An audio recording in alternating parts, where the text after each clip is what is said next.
The good side of Christian Science.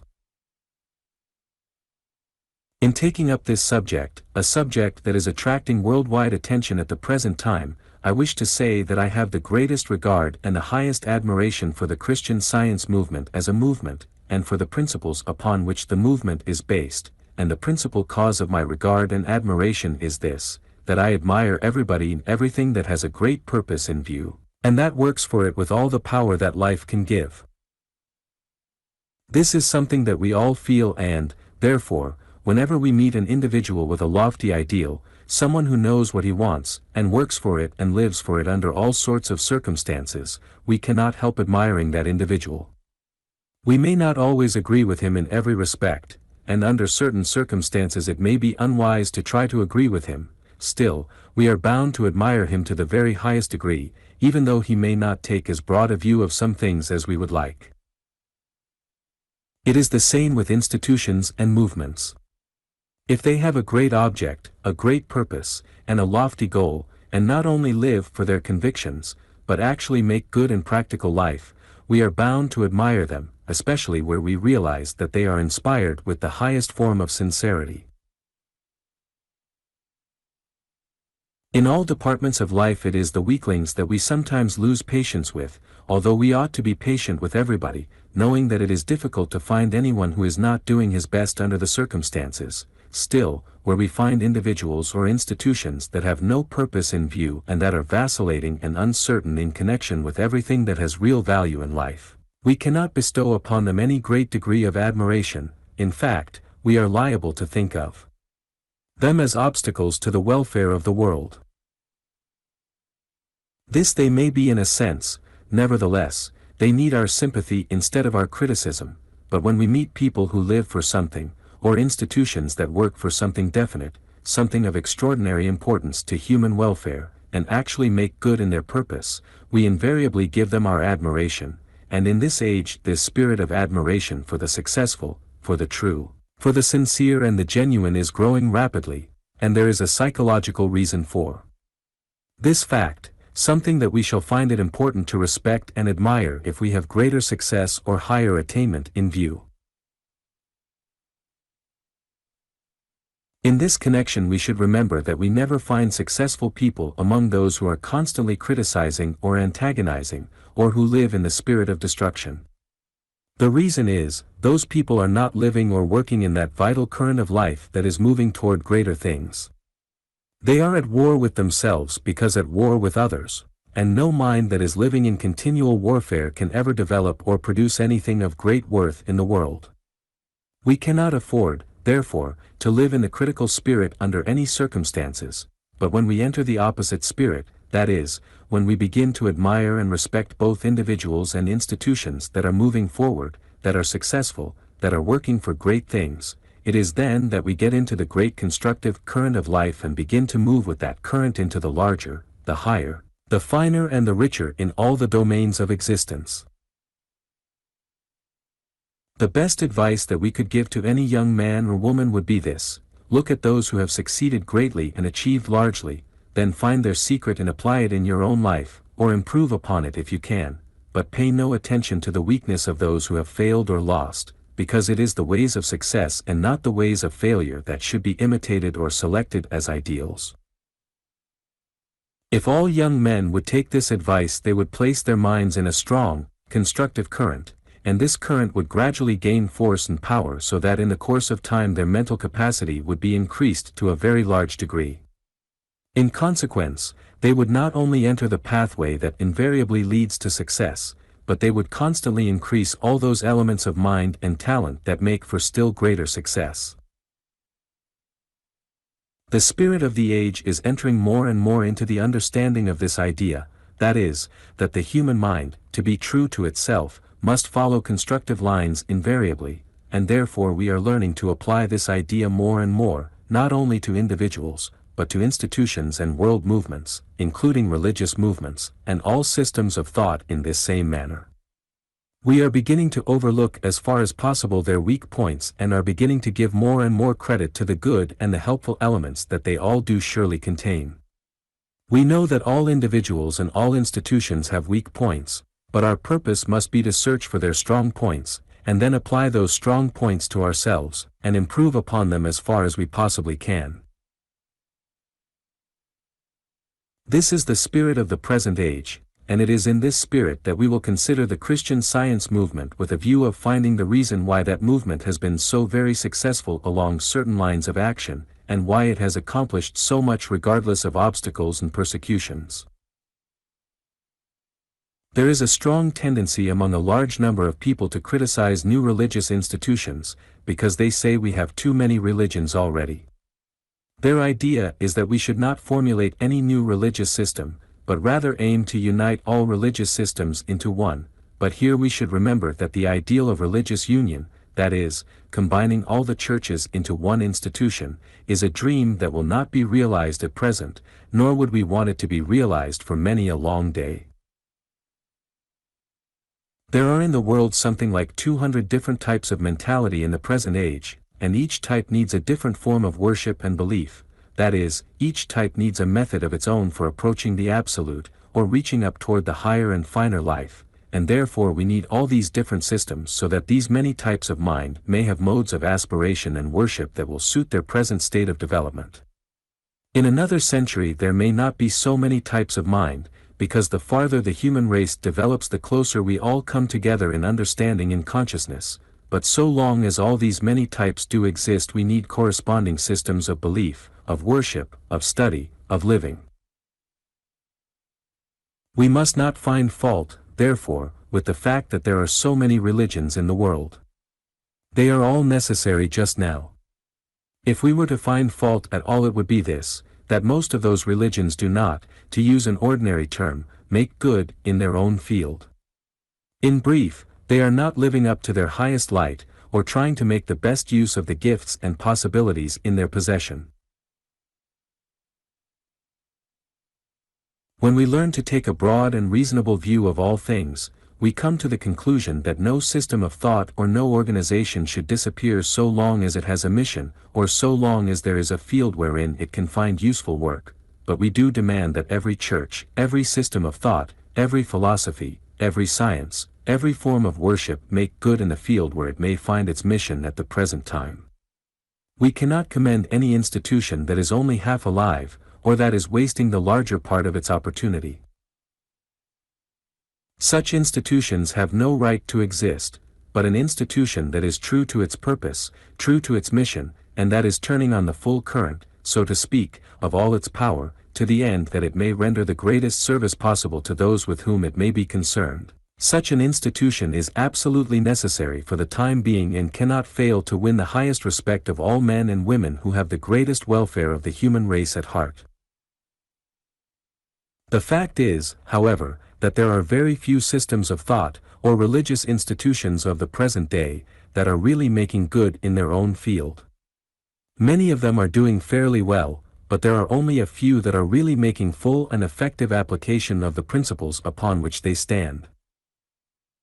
One of these exceptional few is the Christian Science Church. As an institution this church is certainly making full and effective application of its own principles, and therefore we cannot hesitate to express our greatest admiration and our highest regard once more. It is indeed more than can be said of most of the other religious institutions in the world today, and the fact that the Christian Science Church is making full and effective application of its principles is one reason why it is so successful, but there are many other reasons, and we wish to consider all these reasons carefully so that we may apply them in our own individual life, in our business, in our education, or in any field of religious study that we may undertake now or in the future. However, before we proceed to examine the inner secret, so to speak, of the Christian Science movement, we should remember that this movement is not for everybody, but the same is true of trigonometry, of agriculture, of chemistry, of domestic science. They are not for everybody. They are for those who need them. The same is true of a great many things, and, in fact, of nearly all things. Every particular system or factor may fill a special place and supply the need of a certain type of mind, and so long as that particular movement, institution or factor does supply the need of a certain type of mind, we should be glad that it is here, and not under any circumstances find fault. The Christian Science movement occupies a most important mission. It is doing a marvelous work for a certain type of mind, but it is suited only to that certain type, and therefore must not be looked upon as the last word in religion, in science, or in truth. It has, like all other institutions, arisen for the purpose of supplying a certain need for the time being, but no institution in itself is permanent. All institutions are destined to give place to other institutions that will arise to supply the new needs of advancing humanity, but for the present age, and possibly for many centuries, the Christian Science movement will continue as a wonderful power for good in the lives of those thousands and thousands who may need that service that Christian Science alone can render.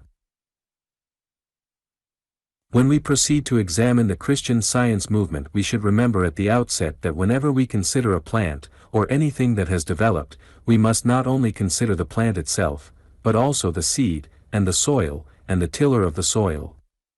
In considering this movement, therefore, we must consider, not simply the movement alone, but where and how it came into being, why it grew, and we should also consider the psychological side, because it is the psychological side that holds the secret everywhere. When we turn our attention to the middle of the past century, we find that the human mind was at that time in a peculiar condition, the cause of which may be found by going back to the early part of that century. In examining the mode of thought as it existed in the early part of the past century, we find that a number of liberal movements were beginning to take shape and form, and that considerable unrest among a great many people was becoming evident where previously perfect satisfaction obtained with things as they were. There was considerable preaching against the old order, and a great many minds, some of them spiritual and mental giants, arose in that day to champion mental liberty, arousing thereby a strong sentiment in favor of freedom from the creeds of the day and the awful dogmas that the race had inherited from the past. This commotion in the world of thought in this country continued until about the middle of the century, when some strange things happened, the appearance of various forms of mystical phenomena which literally shook the earth. The appearance of these phenomena, largely physical in their nature, aroused more curiosity among those who had become dissatisfied with the old order, and people began to think and wonder more and more about the great question, what is truth? Thousands and tens of thousands became interested in the various psychical manifestations that appeared at the time, and that continued to mystify the human mind more and more up until the end of the century, and the question was everywhere if these phenomena did contain real truth, because if they did, it was evident that the old order was composed of a huge bundle of mistakes. No definite conclusions, however, were formulated at the time, but all this study and research and investigation certainly did prepare the minds of thousands of people for something else, something that would satisfy where the old order had largely failed. The various liberal movements that were active at the time satisfied a few people, but those movements were more intellectual than otherwise, and therefore were limited in their power to serve the needs of that vast host that was coming out from the old system of belief. The mystical movement that arose at the time with its strange phenomena created much curiosity and much thought, but somehow did not satisfy the yearnings of the soul. This movement did not bring a science, or a philosophy, or a religion that really touched the inner or higher side of existence, and in consequence the demand for something else continued. If we should examine closely the state of mind of the civilized world at that period, we would meet with a most interesting study, and we would realize that that period did present the psychological moment for a religion, or a higher science, that could meet the requirements of that vast number who had freed themselves from the old, but who had not found anything to take its place. We shall not take time, however, to analyze the mind of that period, nor will this be necessary, because we are all familiar with conditions as they existed at that time. We all have read much about the various movements and conditions that swayed the thought of the rising humanity 50 or 60 years ago, and, therefore, we realize what excellent soil the mentality of that period had become for the reception of the right seed. In fact, it was the very best and the very richest soil that could be desired for something that contained a vital message, something that not only aimed to possess the truth, but that could prove its claims with thorough satisfaction to all who were in need of that particular message, whatever it was to be. It was in that soil that the seed of Christian Science was placed, and we understand fully that coming as it did at that time it found everything that could be desired for the development of a religious system of tremendous power and extraordinary proportions. Where or how Mary Baker Eddy received her first insight into her system of thought does not matter. It is sufficient to know that she did discover a principle that has served as a solid foundation for the work of Christian Science, and will continue to serve in that manner so long as that particular movement is needed for the progress of the race. Whether she was inspired or whether she was simply endowed with an extraordinary perception of the situation so that she could understand both the requirements of the hour and the mode of supplying those requirements, this does not matter in the least, although we must admit that no one could have done what she did without being in very close contact with mental and spiritual light of a very extraordinary nature. She took advantage of the situation in a manner that bespeaks the possession of remarkable genius along the line of her thought and undertakings, and the first stroke of genius that we find in her mode of action was in selecting the name that she did for her religion. There is indeed magic in that name. She combined the two most powerful words in the civilized world at the time, and we know these two words still are the most powerful known to the western half of the hemisphere. She did more than that. She gave a new and interior meaning, both to the word Christian and to the word science, thus doubling the spiritual power of the name she had chosen. The word Christianity had been a power for nearly 20 centuries. It was a term with which all minds were familiar. It stood for something high, something wonderful, something that incorporated all the ideals, all the dreams and all the most sacred yearnings of the soul. The term science had for some time occupied a similar position, although in a different field. The scientific method had become very popular, especially in the practical world and in the educational world, and this method stood for truth positively demonstrated. All awakened minds, therefore, realized that whatever was scientific was true, and that science was in its own field a synonym for truth and demonstration. Accordingly, it was a word of remarkable power. The founder of the Christian Science movement took those two terms, both of them the most powerful in their own realms, and combined them as the name of a new religion, a new church, a new path to emancipation, and we admit that no one but an extraordinary mind could have conceived of such an idea, or such a plan. Genius was certainly present in that mind to a remarkable degree, and we may also say that inspiration was present to a still greater degree. In analyzing the meaning of the word Christianity, the founder of this new religion manifested more evidence of genius and inspiration. The term Christianity had stood for something remarkable, but it had been associated with dark clouds, and had also been connected continually with sin, sickness, trouble, and the idea that this world is a vale of tears. The old Christian doctrine declared that it was necessary to bear these things while we remained upon earth, and that there was no way in which we might dispel the clouds. The Christian Science idea, however, took the opposite view, and literally blew the clouds away. This new religion declared that Christianity stood for freedom here and now, that salvation is not only for the future, but also for the present, and that salvation includes salvation from sickness, trouble, adversity, poverty, and all the ills of life, here and now, upon this planet, in this sphere of existence. This new interpretation brought relief to thousands and thousands, and it proved its doctrines by healing the sick, and emancipating people everywhere from all sorts of trouble, poverty, wrong, adversity, and in brief, all those conditions that had been looked upon as inevitable by the old order. This new religion went further and proved its belief by the Bible, illustrating the great fact, on every hand, that the Christ power can and should emancipate mankind here and now. This was the message, and it was indeed a great and vital message, although others had given the same message to a certain extent for some years previously, but they had not presented that message in the same forceful manner, or under the same favorable conditions, and we know it makes all the difference in the world how truth is presented. 1,000 men and women may proclaim certain new ideas to the world and still the world may not pay much attention, but when a genius appears on the scene, presenting those same ideas under the proper conditions and in the proper manner, the attention of the entire world is aroused, and we all understand the reason why. Two minds may present the same idea, with the one that idea may fall flat and produce no impression whatever, but with the other that idea may actually create a sensation. The result therefore from the coming of anything new, whether it be ordinary or extraordinary, will depend entirely upon how it is presented. The founder of the Christian Science movement did not necessarily present something that no one had ever dreamed of before, but she did present it in a manner that was strikingly new, and under combinations and conditions that were destined to produce a sensation. In other words, she laid hold upon a marvelous idea and gave it to the world in such a way that the world could receive it and understand. It was a great stroke of genius, or we might say it was the work of exceptional inspiration. Which of the two it happened to be does not matter.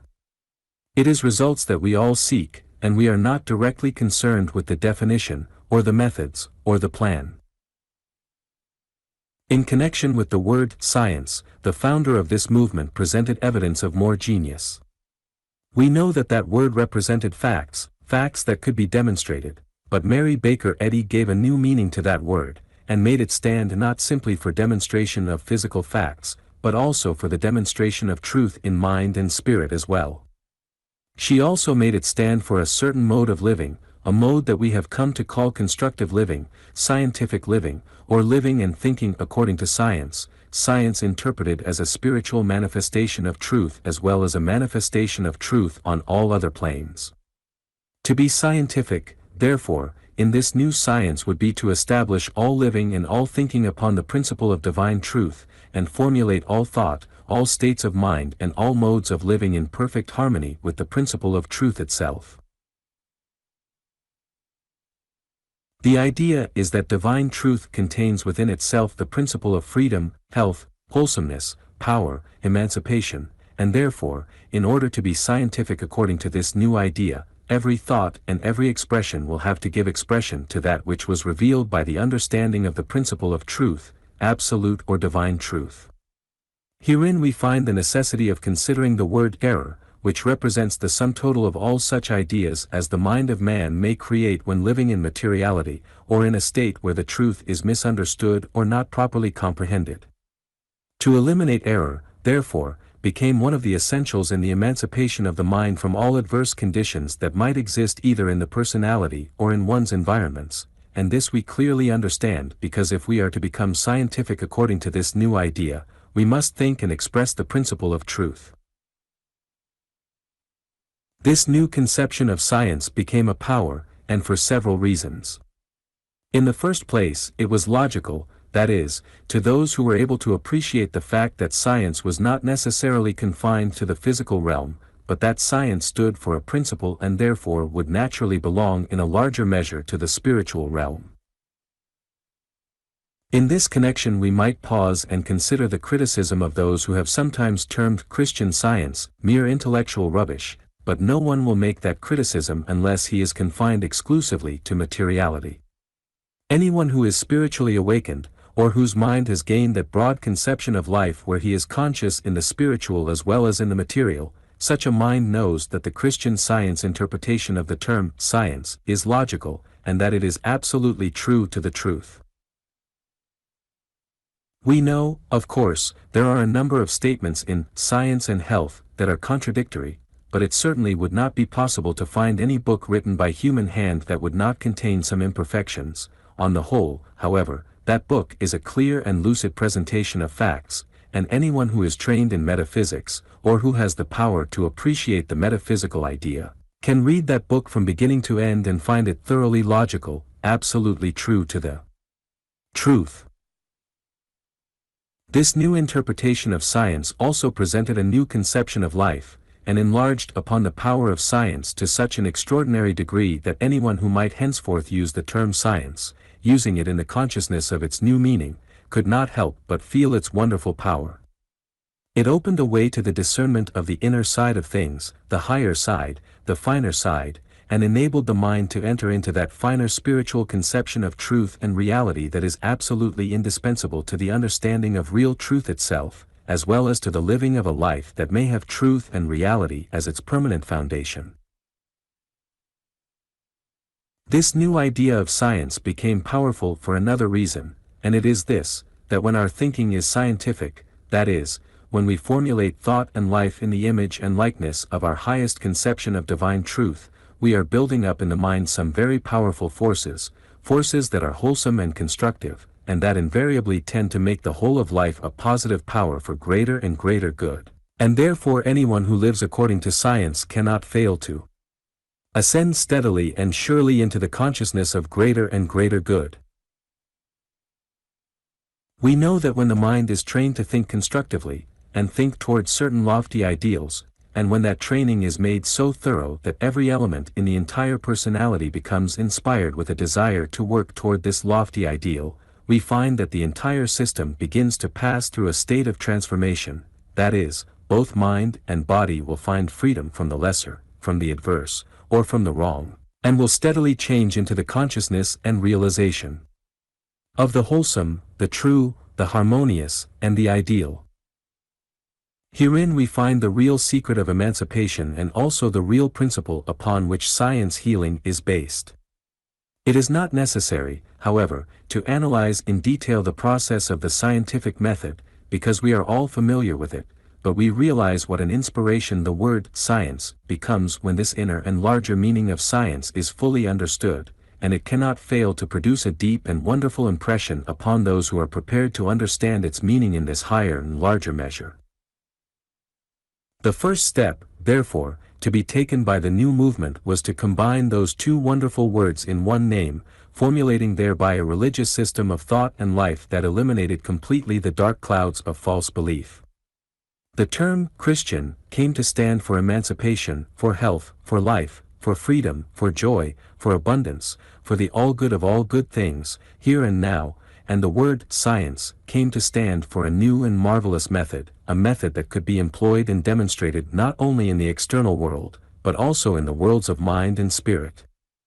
We understand, therefore, that such a combination of terms and ideas, appearing at the right time, at the psychological moment, at a time when thousands were in dire need of that great message the new movement came so fully prepared to present, we fully understand why the movement became such a power, and why it has succeeded to such a remarkable degree. But back of it all was a wonderful woman, a woman who has made her place in history, a place that will be absolutely secure for all time. She has won immortal fame, and she deserves it in the fullest measure of the term. To these facts we all agree, but what we wish to know in particular is the real reason why the Christian Science movement has become so powerful, and why it has succeeded to such a degree regardless of misunderstanding and opposition. We know that when we consider its origin, and the elements that went to make up the system in the beginning, we find many reasons why it necessarily would succeed, but those elements do not convey the real reason.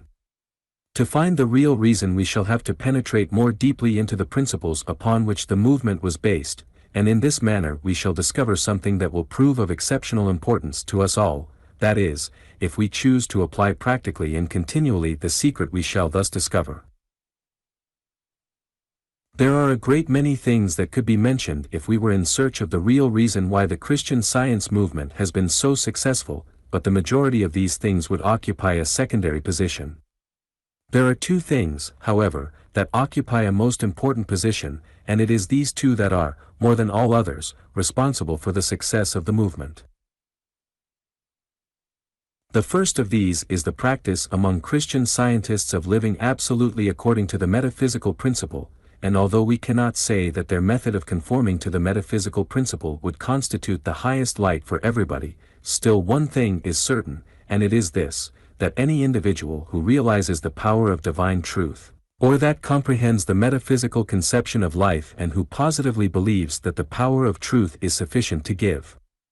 him absolute freedom from any illness in life or bring to him anything that he may desire in life, anyone who believes this, and who depends absolutely upon that understanding, is going to accomplish far more than if he relied upon that understanding part of the time, and at other times employed other or lesser means.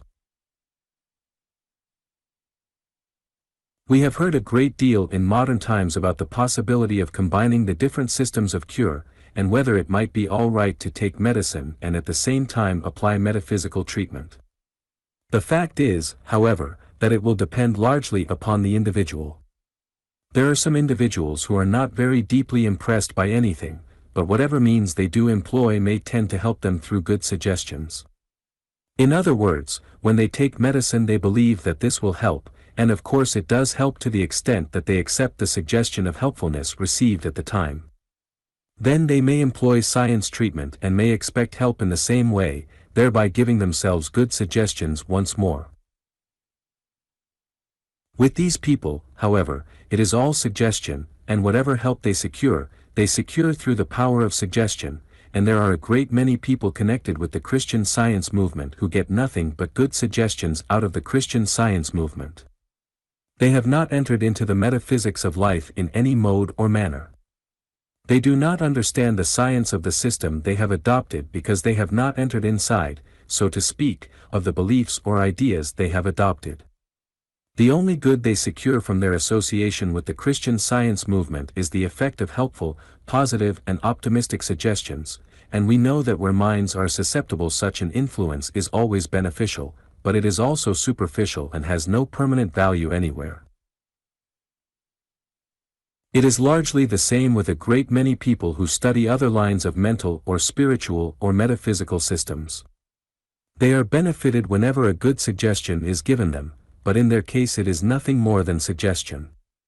The help they receive is always temporary, and they have to be helped again and again by some individual who can give them good, strong suggestions in the same way as the physician gives a dose of medicine according to requirement.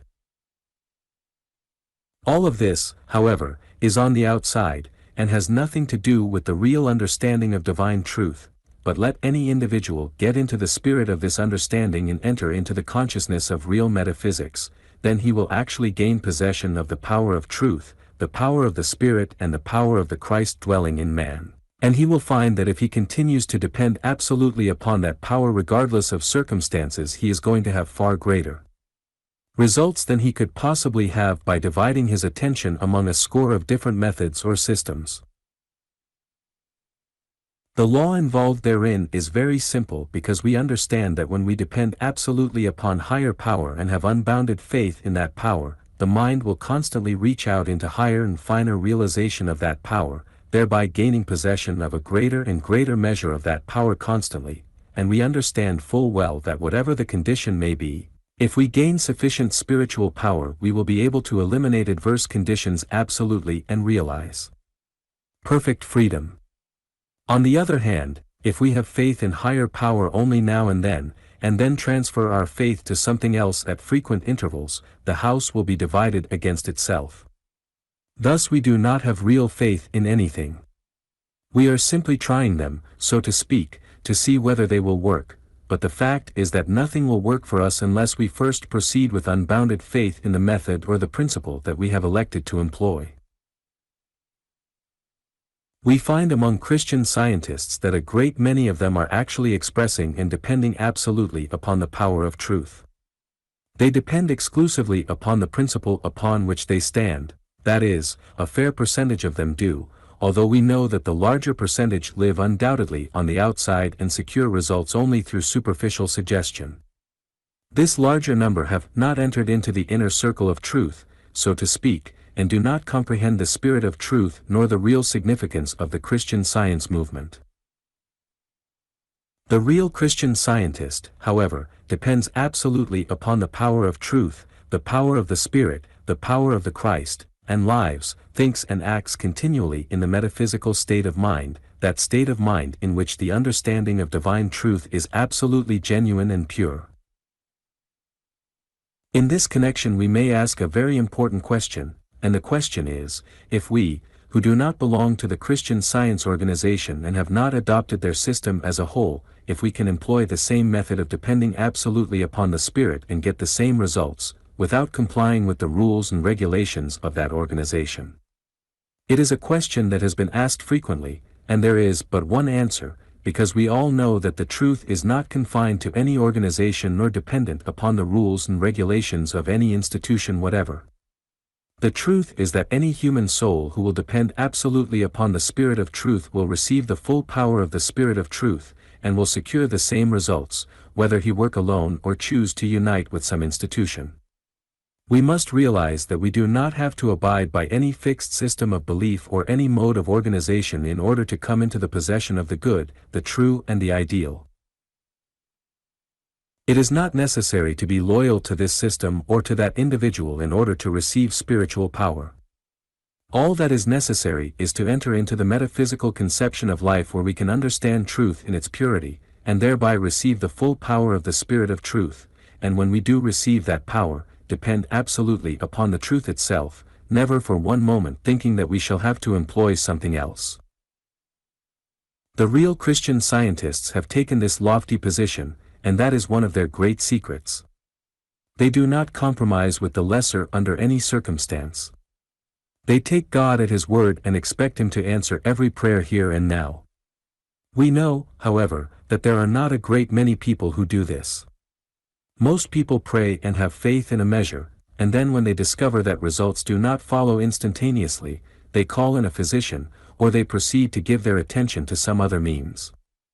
As a rule, they continue in this house divided against itself attitude, never giving any method or process sufficient time to do its work. They are constantly scattering their forces, and therefore accomplish very little in the metaphysical or spiritual worlds. In this connection we must not say that no one should ever call in a physician. The truth is, that if we are convinced that we are in need of a physician or that we need material help of any kind, we should seek such help at once.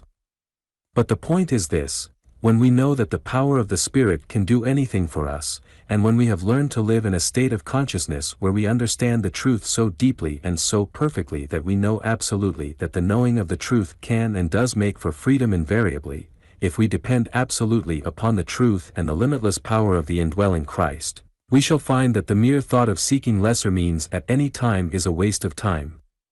We shall gain far more and realize far greater results if we stand by the power of the truth under every circumstance, and depend so absolutely upon that power that our entire attention is directed upon the light of that understanding through which we gain possession of this power. When we proceed to consider this phase of the subject, another question may arise.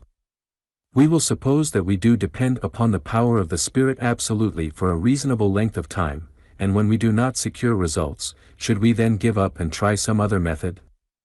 We admit this question involves a very fine point, and the answer would depend altogether upon the situation. We know that Jesus Christ did, at some times, or at any rate appeared to use material means, and used various methods at times that seemed different from the purely spiritual method. And we must admit that it is always well to consider the laws of nature in the truth as we did when we depended exclusively upon material methods. There can be no sympathy for people who purposely sit in a cold draught in order that they may be able later to demonstrate the power of science, or for people who eat anything they like in order to prove how easily they can overcome the ill effects. The truth is, we have better use for our energy than that. Still, if we realize that we are in the Spirit, that we are influenced exclusively by the power of the Spirit, literally filled with that power, we certainly cannot have any fear of draughts or anything else. Nevertheless, there is no need of subjecting the body to extra work under any circumstance. This entire field involves many fine points, and we shall have to judge for ourselves what we are going to do under these circumstances. At the present time we all have physical bodies, and we are surrounded with many conditions that are imperfect or adverse, so that we shall find it advisable to exercise all the wisdom we possess in order to adapt ourselves harmoniously to everything that may arise in this sphere of existence. But regardless of this, we know that the principal secret of the Christian Science movement is found in this, that they depend absolutely upon the power of the truth and the power of the indwelling Christ. They have taken God at His word, and expect Him to answer every prayer without the least doubt. They believe that in the Spirit and in the truth there is health and freedom for everybody. They expect to demonstrate health and freedom by living absolutely and continuously in the Spirit of truth, and they have results, wonderful results. What they have accomplished is an illustration of what can be accomplished by devoted and consecrated concentration upon higher spiritual power. It is an illustration of what can be done when we follow the great statement, "Keep the eye single upon the Most High," and those who understand the psychology of this process will realize at once why the Christian Science movement has accomplished so much and become such a marvelous power in the religious world today. It is not necessary to analyze this phase of the subject further, because we know that people are coming more and more to the conclusion that after we have entered into the understanding of the greater, and after we have come to a place where we really know what higher power can do, it is certainly a waste of time to give any attention whatever to the lesser. And we are also coming more and more into the realization of the truth that the more devoted we are to the power of the Spirit, and the more perfectly we live in the pure metaphysical understanding of divine truth, the greater will the power of the Spirit manifest in us and through us. This is a principle we all understand, but it is something that we should not simply remember, it is something that deserves our deepest and most thorough attention. Another principle of practice that has proven so highly important in the success of the Christian Science movement is that of giving absolute devotion to the great central idea of the system itself. The term Christian Science stands for a certain idea. That idea may be vague to some minds, but to those who really understand it, or who have looked into it carefully, it becomes an idea that represents something that is not only definite but something of marvelous meaning.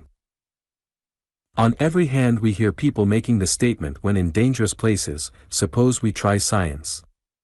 That word has come to mean something special, and even the outside world is beginning to appreciate the fact that there is power back of the term science, although they may not understand where or how that power produces results. The majority, however, among those who have gained some understanding of the principle of real science, believe firmly that the power existing or manifesting through science has the power to protect, to heal, to emancipate and to bring us every good thing in life. In other words, science, with its interior interpretation, represents a power that can make all things right here and now, and those who have entered into this interior interpretation actually feel that they are protected by something that is invincible, something that comes from a higher and unlimited source. We find that Christian scientists, as a rule, realize that the central idea of the system they have adopted contains a superior power, or is the channel through which superior power can be realized, and by concentrating attention upon that idea they enter more and more into the realization of the power itself, thereby securing all the protection, all the guidance and all the benefit that their understanding of the idea can produce for them as far as they have gone in their understanding at the present time.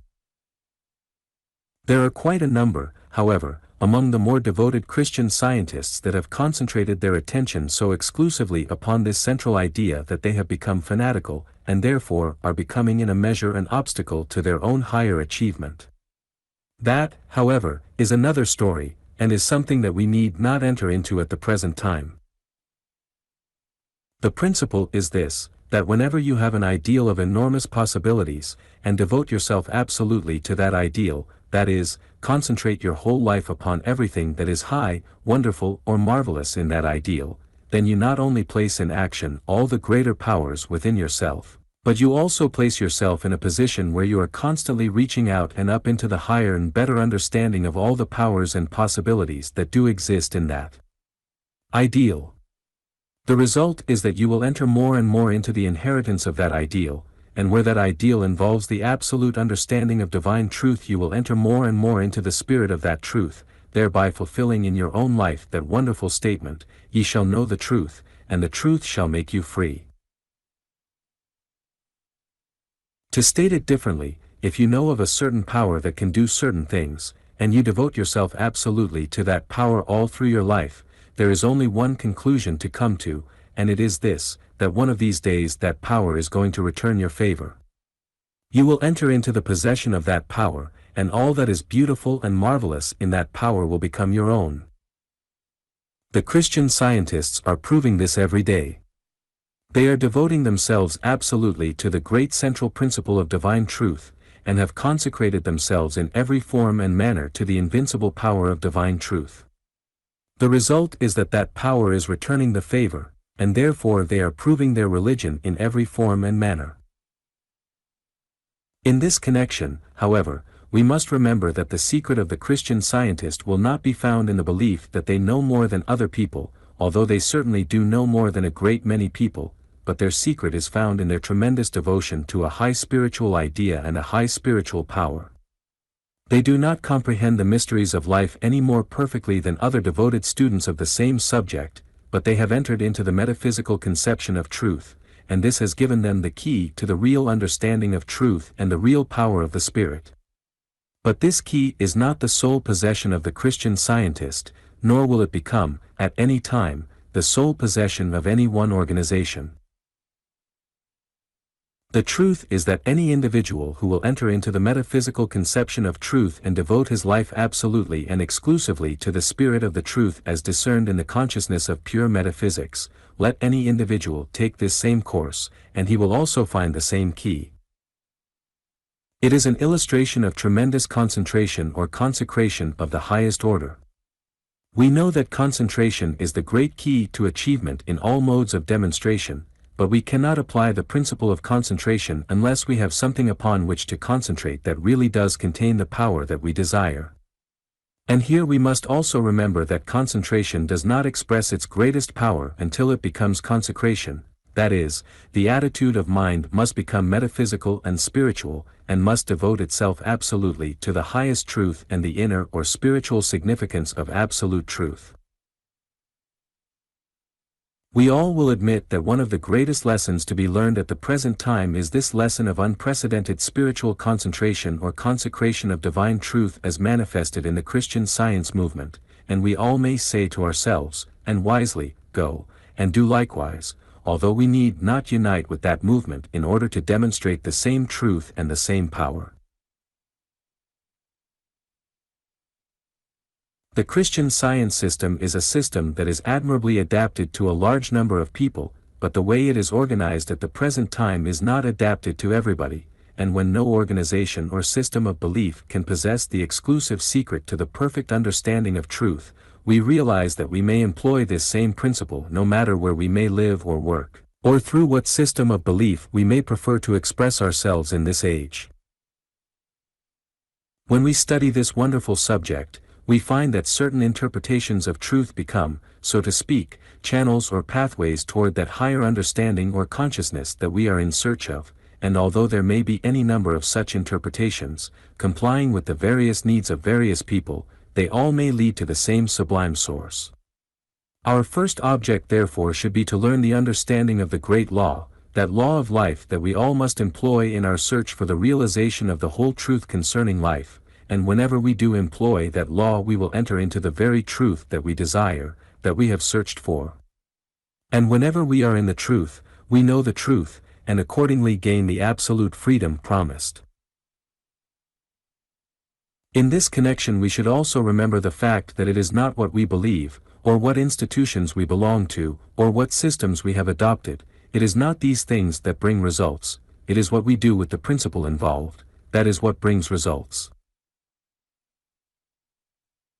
In considering this subject further, we might ask another question, that is, how it happened that the Christian Science movement almost from the beginning entered into this wonderful secret, the application of the wonderful law of spiritual concentration or consecration, and we also might ask why they succeeded in finding the inner or metaphysical conception of truth and life, the consciousness of the purely metaphysical state, thought and being. In answer, we know that there were various reasons.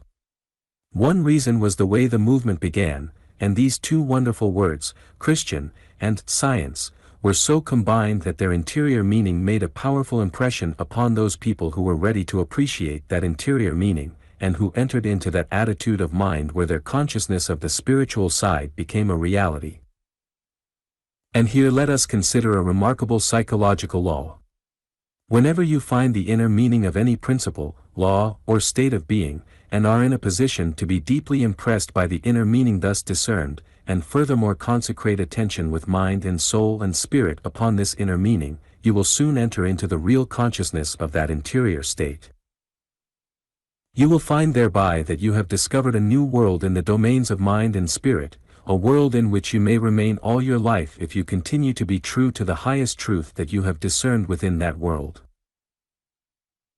The early Christian scientists discerned the inner meaning of Christian Science, that is, the interior meaning of the central idea or principle that was represented by the Christian Science system. They were ready for it, inasmuch as they had outgrown literalism absolutely, and being ready for it, hungering and thirsting for the consciousness of the Spirit, they absolutely consecrated mind and soul and spirit upon the great light that had been revealed to them. Accordingly, they entered into the very life and spirit of that light, and they found after they had passed through the inner gates that they were in an attitude of mind they had never known before.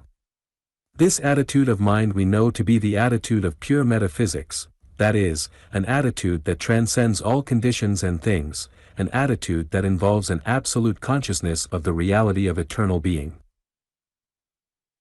They discovered that while in that attitude, usually termed the spiritual understanding of divine truth, they were able to demonstrate the power of truth, and whenever we can demonstrate the power of truth we have an argument in favor of our position that is invincible.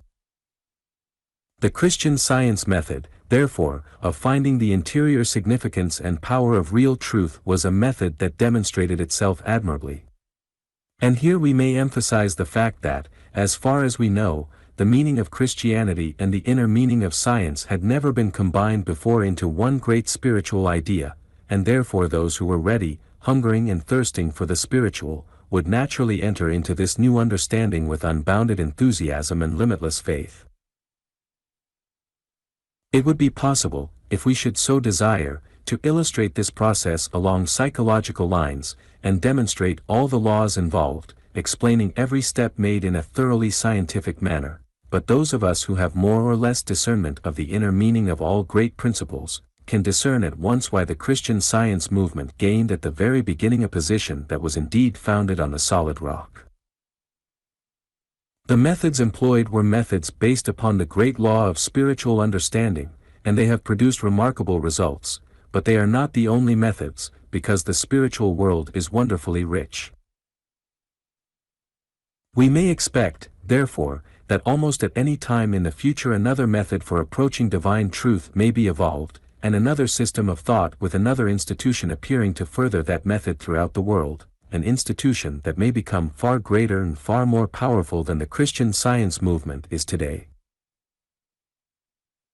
The fact that there are 10 times as many people outside the Christian Science church as inside that church who are searching for the highest truth, not being satisfied with the Christian Science method, proves conclusively that there is an overwhelming demand for some other means or process through which the marvelous power of the Spirit may be gained and demonstrated here and now, and we know that wherever the demand is sufficiently large, the supply must follow in due time. The Christian Science movement has filled the spiritual wants, as well as the temporal wants of thousands and thousands of people, but that movement is not able to supply the spiritual or temporal wants of all the people who have awakened to the new light, the new time and the new order. We realize therefore that if the law of demand and supply is to be true, and it always is true, the time is ripe for another spiritual movement, a movement that will far transcend the Christian Science movement, both in spirituality and in power. When that movement shall arise no one can say at the present time, but there is one thing we should remember in our study of this great subject, and it is this, that whenever a group of people unite in harmony upon a certain idea, or a certain lofty goal, or a certain sublime principle, and proceed to work together with unbounded devotion for the realization of that principle, the power contained within that principle will, sooner or later, return the favor and bring those people the very thing they want. We must remember the great law that whenever we find an ideal, or a wonderful spiritual light containing within itself remarkable powers and possibilities, and when we devote ourselves absolutely to that light, having unlimited faith in its power, the time will come, and come shortly, when the truth and the power of that light will begin to manifest in us, that is, the truth and the power of that light will begin to express itself in all our thought and action and enable us more and more to demonstrate the law according to our highest ideals and our most perfect faith. There are a great many things that could be added to this study, but we are interested principally in the fundamental or inner secret of results everywhere. If any man or any institution is gaining ground, we wish to know why, but we do not want to feel that we have to adopt the system of any particular individual or institution, or do what he is doing in exactly the same mode or manner, because we all are individuals, and will have to express our individuality more and more if we are to advance in the scale of life. But if any particular individual has an inner secret, we wish to learn and understand that secret. We wish to understand the reason why he is securing results. We wish to understand the psychological side everywhere, because we know that if the psychological side is studied carefully, we shall learn exactly how these higher laws operate, why they succeed at certain times, or through certain people, and why they fail at other times. We know there are many things that will have to be considered in connection with any movement or principle that has achieved wonderfully, but the principal thing involved is this, that unlimited devotion to some sublime idea, some idea that stands for something remarkable, an idea that has a vital message, or an idea that contains the power to do things along new and wonderful lines. Unlimited devotion to such an idea will invariably bring wonderful results, and the more perfectly we can enter into the metaphysical attitude as we proceed, thereby laying hold of the real understanding or principle itself, the greater will be the results we have in view. Herewith we might inquire more thoroughly into the nature of the metaphysical attitude with a view of learning exactly why results invariably increase when we proceed through that attitude, but we appreciate the fact that this would involve a very large study, although it is a study that we must by no means ignore in the future. The majority of us, however, have had so much experience along this line that we can see at once the inner meaning of that phase of the subject. And here we may well repeat that any person, or any system, or any institution that has found this higher or inner meaning, and that is making full and effective application of the principle involved, must certainly receive our highest admiration.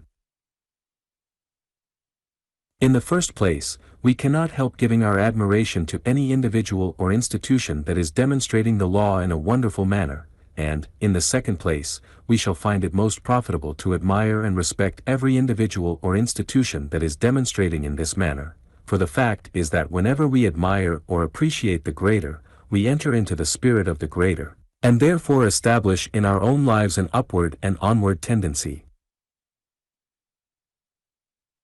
We affirm that each individual should do his best work under every circumstance, employing what method he may think best, and we do demand that every individual or institution do the very best that he can with the method that he has adopted.